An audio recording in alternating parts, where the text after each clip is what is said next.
ओम शांति। दूसरी बात कि मैं शरीर की बात कर रहा हूँ। शरीर को अपना जवाब देता ही देता है सामने रिटर्न में।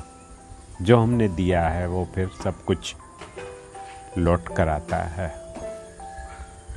ठीक इसी तरह आत्मा अपना भी दुश्मन, अपना भी नुकसान करती है ना। ये परछाई की तरह अहंकार, ईगो, अभिमान, आत्मा का जो अंदर से जो नैसर्गिक नेचुरल जीवन है या नेचुरल बिहेवियर जो है, उससे उसको बहुत बहुत दूर कर देता है। आत्मा का नेचुरल स्वभाव सतोगुणी है। इस बात को पहले भी हमने समझा था, फिर से इसलिए रिवाइज करना पड़ रहा है क्योंकि स्मृति और विस्मृति का खेल है। तो नैसर्गिक रीति आत्मा का बिहेवियर नहीं रहता है। शरीर और शरीर का जो बाहर दिखावा है, जो भी साधन है, इस दिखावे के पीछे इसको जैसे कि आत्मा एकदम जैसे बहुत निर्बल सा मजदूर हो और उसके ऊपर भारी बोझ डाल दो, ठीक इसी तरह आत्मा थक जाती है, कमर उसकी झुक जाती है और फिर ये भार ढोते ढोते उसको फिर थकावट होती है डिप्रेशन की। उसको अलग अलग प्रकार के नेगेटिव भाव उत्पन्न होते हैं उसके अंदर और वही फिर आत्मा को मानसिक रीति बीमार कर देते और वही मानसिक बीमारी फिर शारीरिक बीमारी में परिवर्तन होती है। लेकिन इतना कुछ होने के बावजूद भी आंखें नहीं खुल रही है। फिर से मैं सामने वही प्रश्न कर रहा हूं कि वाई, ये पीड़ा क्यों, किस लिए, किस लिए ये पीड़ा। कोहिनूर हीरे की कहानी मैंने आपसे शेयर की थी, मुझे याद नहीं है ना, लेकिन उसमें कोहिनूर जो यूज करने वाला वो शाहों का शाह, वही निज़ाम जो हैदराबाद का जो पेपर वेट में यूज कर रहा था, नामो निशान नहीं है उसका आज। कोहिनूर वही का वही पड़ा है, भले लंदन के म्यूजियम में है, वो भी नॉन प्रोडक्टिव, कोई प्रोडक्टिविटी नहीं है उसकी। उसको संभालने के लिए फिर खर्चा भी कितना करना पड़ता है और वही पड़ा रहेगा। जाके कुछ एक ऐसा समय आएगा वो कहाँ ना कहाँ अपना स्थान और जगह पे ले लेगा। लेकिन कहने की बात है ना, पत्थर तो वही पत्थर ही है, उसकी वैल्यू सिर्फ और सिर्फ यहाँ पे है, पत्थर में नहीं है, यहाँ पे है, हमारे दिमाग के अंदर है ना। दूसरी बात कि इतना बोझ ढोने की क्या आवश्यकता है। आचार्य रजनीश की बात, ओशो की बात मैं आपको कह रहा हूँ, है ना। ये मैं ऐसा कह सकता हूँ कि भारत की काफ़ी कम नसीबी है जो भारत ने कभी भी तत्व चिंतकों की बातों के ऊपर भारत ने कभी भी गौर नहीं किया, कभी भी चिंतन नहीं रहा। ये सबसे बड़ा अकाल है ये। दूसरी बात कि ओशो की बात कर रहे थे कि हमने सुनने और समझने की कोशिश ही नहीं की, है ना।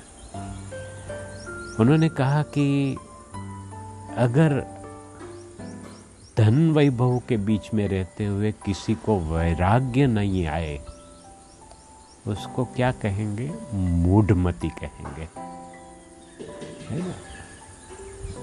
यानी कि कोई इफेक्ट नहीं हो रही है, मूड है। मूड शब्द का अर्थ आप समझ गए होंगे। तो अगर इतना कुछ भोगने के बाद भी आंखें नहीं खुल रही है हमारी, मूढ़मती है। जिनके पास भी पर्याप्त धन है, पर्याप्त धन है, अभी पर्याप्त की अपनी अपनी परिभाषा हो सकती है, लेकिन उम्र और धन और अपनी जिम्मेवारियां, ये तीनों का बैलेंस रखते हुए जिनके पास जो भी है उनको अभी से रिटर्न जर्नी स्टार्ट कर देनी चाहिए। मैं ऐसा स्ट्रांगली बिलीव करता हूं, अनुभव के आधार से। कानों सुनी बात नहीं कर रहा हूं, मैं आंखों से देखी हुई बात कर रहा हूं, अनुभव की बात कर रहा हूं, है ना। क्योंकि जो जीवन की यात्रा रही, उस जीवन की यात्रा के अंदर बहुत सारे संघर्ष, हिसाब निकाले तो अच्छी पले और संघर्ष की पले। इसमें संघर्ष का पल्ला बहुत नीचे की ओर चला जाता है। और जिस मकाम तक पहुंचे, लास्ट में क्या? शारीरिक बीमारियां। मैं तो भगवान का बहुत शुक्रिया अदा करता हूं कि पिछले काफी हद तक इन 2 सालों के अंदर मैंने बहुत कुछ पाया। उसमें सबसे ज़्यादा से ज़्यादा पाया अपना स्वास्थ्य पाया मैंने। रिटर्न समय था, है ना। ऐसी कोई जागरण की पल्लाई डिसीजन ले लिया कि यही रहना है अभी, है ना। अभी मैं आपको गिनाऊं तो पहले, सबसे पहले कि बीपी की बीमारी, दवाई आदि हो गई। डायबिटीज की बीमारी माँ बाप की तरफ, दोनों तरफ थी, मम्मी की तरफ से और पिताजी की तरफ से नहीं आया डायबिटीज। आगे चल हेरिडिटरी जो भी है। तीसरी बात स्लीप एप्सनिया, जिसके बारे में हम बहुत कम जानते हैं, यानी कि स्लीप डिसऑर्डर कहते हैं। रात को ऑक्सीजन कम पहुंचता है क्योंकि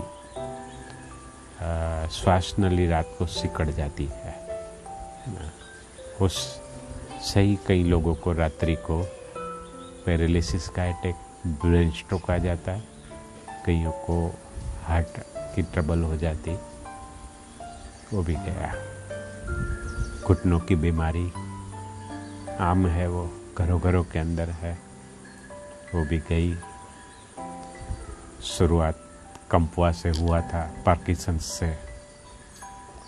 मैं कुछ एक मित्र को जानता हूँ जो इसका शिकार बन चुके हैं और हालत और ख़राब होती जा रही है उनों की। दिन प्रतिदिन हालत ख़राब होती जा रही है। बहुत दया आती है, तरस आती है, लेकिन सरकमस्टांसेस या तो उनकी मान्यता उनको वहाँ से इस स्वास्थ्य के मार्ग पे चलने के लिए रजा नहीं दे रही है। उससे भी बचना हुआ, शुरुआत हो चुकी थी। डायग्नोसिस के हिसाब से गर्दन तक आ गया था, लेकिन स्वस्थ था। दूसरी बात, डिप्रेशन। आज मैं दावे से कह सकता हूँ कि मैं छूट गया, बच गया, है ना। आप जानते हो कि अभी माहौल क्या बना हुआ है।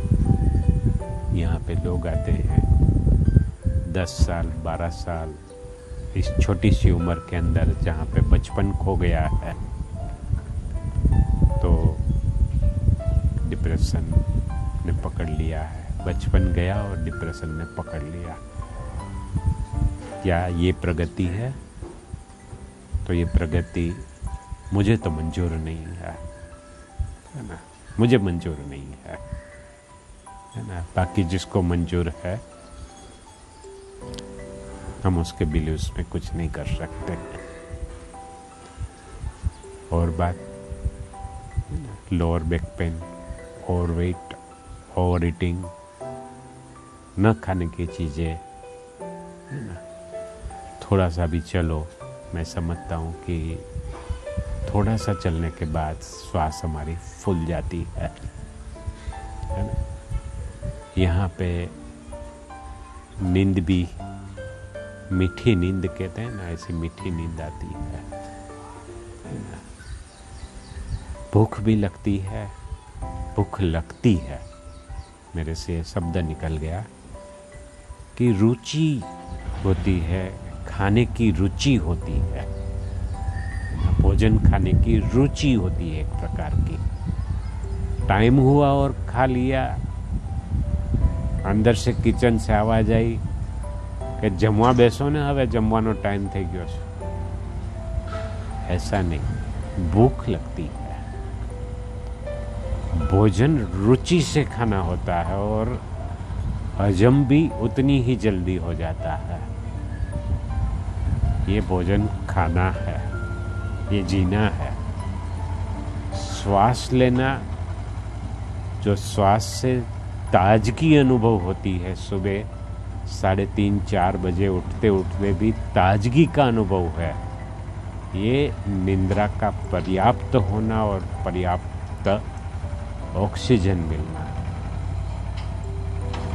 तो ये वैभव सुख दे रहा है या आपकी दुनिया के अंदर, हमारी दुनिया के अंदर जो वैभव हम जिसको मान रहे हैं, वो वैभव काम का है। जागो। कब तक अपने आप को पेन देते रहेंगे?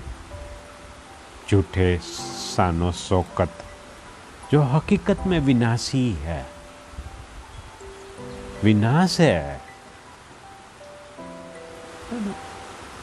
पीड़ा देने वाले हैं। कब तक इनके पीछे भागोगे? थोड़ा सा लंबा एपिसोड। दूसरी बात, जिस कल्चर के अंदर हम जी रहे हैं, एक कल्चर हमारे से ही बना है, हम लोगों ने सभी ने हिल मिलकर बनाया है। एक सबसे बड़ा कल्चर हमारा है कि हमारे अंदर आलस्य बहुत है। हमारे प्रधानमंत्री बात तो कर रहे हैं कि आत्मनिर्भर भारत, लेकिन कैसे आत्मनिर्भर बन सकता है, ये मेरे सामने बहुत बड़ा क्वेश्चन मार्क।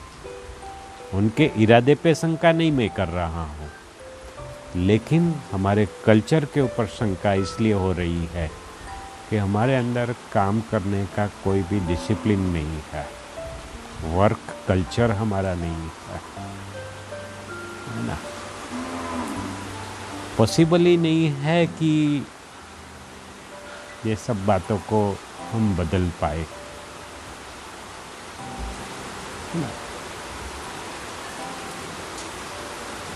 तो हम आलस्य करते हैं। ये भी एक, इसके ऊपर से बहुत बड़ा एक बात मुझे याद आ रही है ना,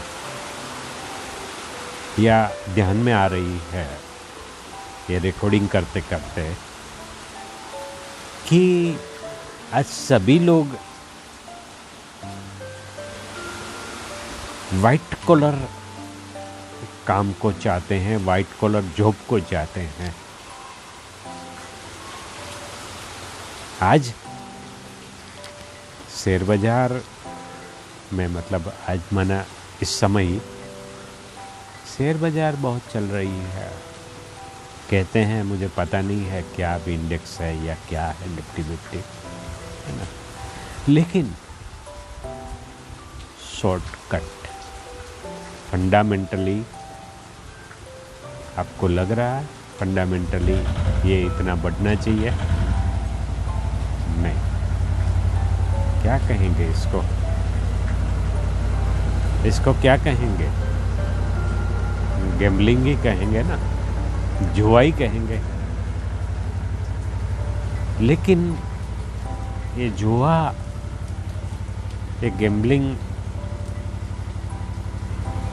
इसलिए शुरू होती है क्योंकि कोई भी व्यवसाय करने के लिए कोई बिजनेसमैन जब जाता है, बहुत सारी बातें उसके सामने आती है, बहुत सारी बातें आती है। अपने स्टाफ से काम निकलवाना, ऊपर से बहुत सारी ऐसी हमारी जो सिस्टम बनी हुई है और ब्यूरोक्रेसी के आधार से, है ना, बहुत सारी विडंबनाएं आती है।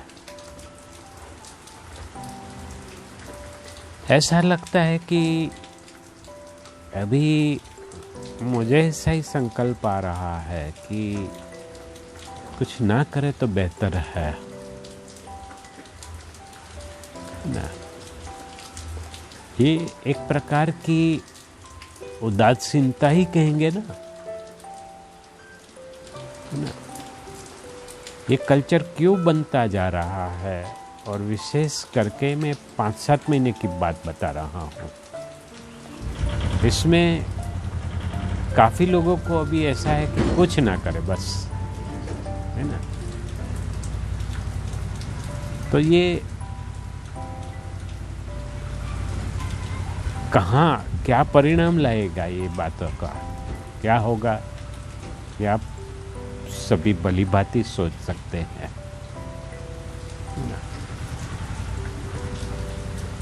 तो आगे इसके ऊपर फिर दूसरे एपिसोड में चर्चा करेंगे, है ना।